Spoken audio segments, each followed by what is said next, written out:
Assalamualaikum warahmatullahi wabarakatuh. Ketemu lagi dengan saya di Pak Sam Channel. Kali ini kita akan jalan-jalan.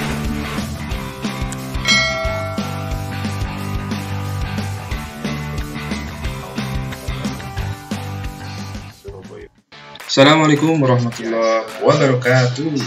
Jumpa lagi dengan saya di Pak Syaf Channel. Apa kabar sobat semuanya? Semoga tetap sehat dan semangat. Tetap patuhi protokol kesehatan, pakai masker, jaga jarak, hindari kerumunan, dan sering cuci tangan dengan sabun. Ya, sobat Pak Syaf, kali ini saya akan mereview ulang atau membahas kembali terkait dengan standar pelayanan pembukaan program studi akademik pada perguruan tinggi swasta ya. Jadi info ini saya dapatkan dari media sosial Ditjen Dikti. Jadi apa dan bagaimana proses pembukaan program studi akademik pada perguruan tinggi swasta? Kali ini saya akan membahas secara singkat, terutama bagi sobat semua yang akan membuka atau menambah program studi di perguruan tingginya masing-masing ya. Oke, langsung saja kita masuk ke slide yang kedua. Apa saja persyaratannya? Yang pertama adalah pemimpin PTS, bisa ketua atau rektor atau direktur, mengajukan surat permohonan pembukaan program studi kepada Mendikbud. Yang kedua adalah telah memiliki akta notaris tentang pendirian badan penyelenggara atau BPPTS, SK Kemenkumham, SK izin pendirian perguruan tinggi untuk program magister dan doktor.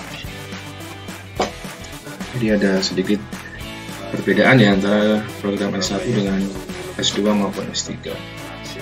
Berikutnya adalah memiliki persetujuan tertulis Badan Penyelenggara atau BPPTS tentang studi akademik yang diusulkan. Syarat berikutnya adalah memiliki pertimbangan tertulis Senat Perguruan Tinggi tentang pembukaan program studi akademik yang diusulkan. Jadi tentunya harus diusulkan ya dan disetujui oleh Senat Perguruan Tinggi masing-masing. Syarat berikutnya atau syarat nomor 5 adalah memenuhi persyaratan minimum akreditasi program studi akademik sesuai SNDikT.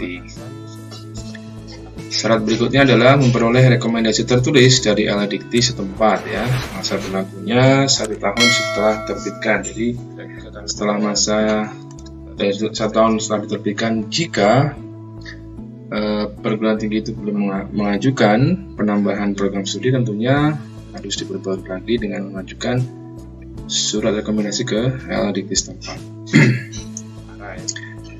Berikutnya adalah dosen tetap untuk satu program studi paling sedikit berjumlah 5 orang ya. 5 orang calon dosen di universitas, institut, dan sekolah tinggi.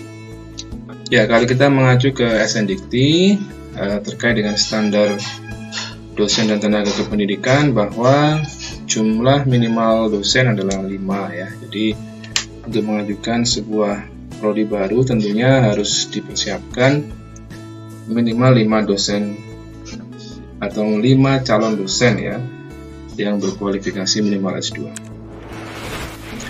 Syarat berikutnya adalah telah tersedia sarana dan prasarana untuk pembukaan program studi akademik. Nanti ada visitasi dari pihak Kemendikbud dan LADikti ya terkait dengan kesiapan sarprasnya ya.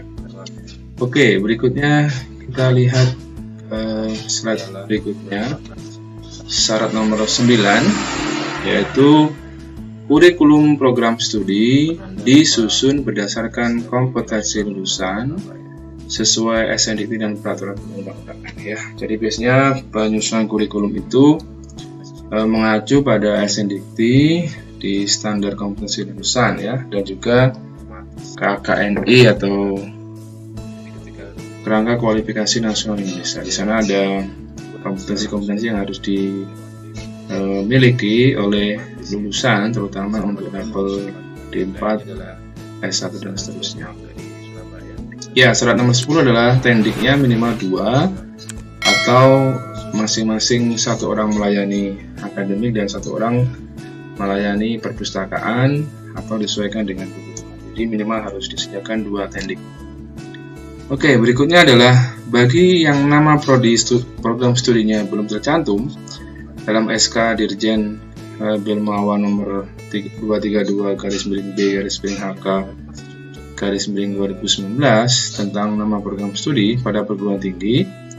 Usul pembukaan program studi menggunakan instrumen pemenuhan syarat minimal akreditasi pembukaan program studi akademik yang berisi 1. Manfaat program studi akademik yang diusulkan penamaannya, 2. Kekhasan program studi akademik yang diusulkan penamaannya, 3. Persyaratan lain yang belum tercantum pada angka 2 dapat dilihat pada instrumen penambahan nama program studi pada perguruan tinggi yang dapat diunduh pada laman Simbekerma ya. Jadi nanti akan saya cantumkan SK Dirjen Belmawa ini dan juga instrumen penambahan nama ini di deskripsi. Jadi ini ada notes-nya juga.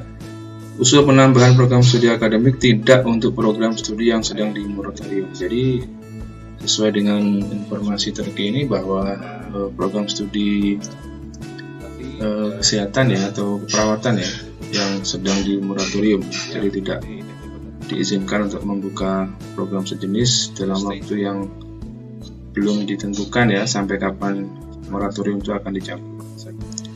Ya, berikutnya adalah bagaimana mekanismenya. Ya, ini mekanismenya dimulai dengan Pemimpin PT memohon rekomendasi pada LADIKTI. Berikutnya, LADIKTI memeriksa kelengkapan dan kebenaran dokumen, kemudian memberikan rekomendasi. Berikutnya adalah PT yang bersangkutan mengajukan permintaan akun kepada Dirjen Dikti melalui Simbekerma.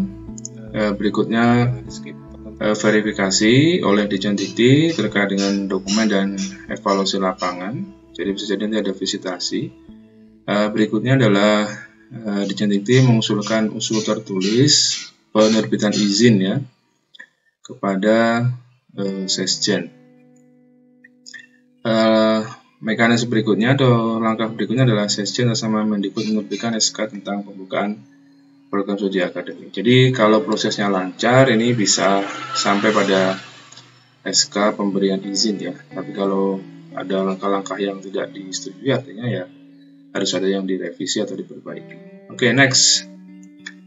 Ya, ini pesannya adalah proses tidak dipungut biaya artis gratis ya. Dari mulai awal sampai akhir tidak ada pungutan biaya sama sekali. Yang jelas PT yang akan mengajukan harus mempersiapkan seluruh persyaratan dengan baik dan juga berkualitas ya. Artinya tidak seadanya dan tidak diada-adakan ya biasanya. Jadi karena pengalaman beberapa perguruan tinggi itu bisanya membuka PS-nya mudah, tapi untuk menghidupinya atau membuatnya bertahan itu yang sulit. Jadi bisa jadi sobat-sobat yang menjadi atau berkedudukan sebagai manajemen di sebuah perguruan tinggi tentunya harus mempersiapkan diri dengan baik terkait juga dengan sustainability program studi yang akan dibuka. Jadi itu mungkin yang bisa saya sharekan hari ini, informasi singkat terkait dengan pembukaan program studi akademik di PTS. Semoga bermanfaat. Semoga ke depan makin banyak prodi-prodi yang inovatif ya, tidak prodi-prodi yang generik.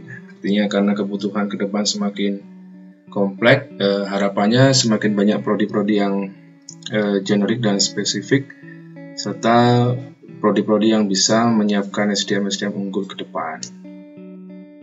Semoga bermanfaat informasi ini. Terima kasih sudah menonton konten di Pak Syaf Channel. Jangan lupa like, comment, share, dan subscribe sebanyak-banyaknya Pak Syaf Channel. Wassalamualaikum warahmatullahi wabarakatuh.